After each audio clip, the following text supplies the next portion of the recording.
एकेकाळी शरद पवार यांना दैवत मानायचं असं अजित पवार म्हणतात। आता मी वेगळा मार्ग स्वीकारलाय असं दादांचं म्हणणं आहे। पवार वडीलधारी आहेत, त्यांच्या वक्तव्यावर बोलण्या इतका मी काही मोठा नाही।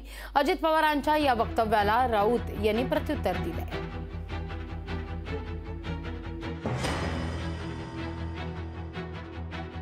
त्यांनी काय म्हणत होतं त्यांचा अधिकार आहे ना।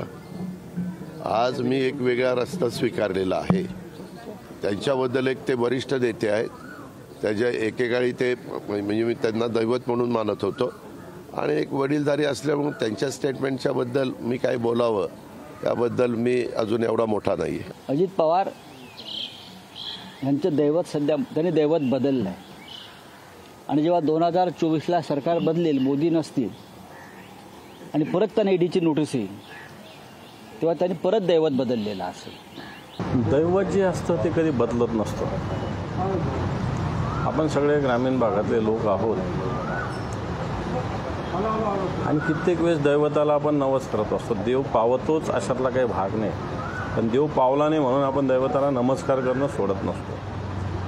आणि नमस्कार करणं सोडलं याचा अर्थ आपण दैवत मनापासून मानत नव्हतो असा तेवढा या विषयाचा अर्थ होतो असं मला वाटतं। लोकशाही मराठी ऐका, पहा, जागरूक रहा।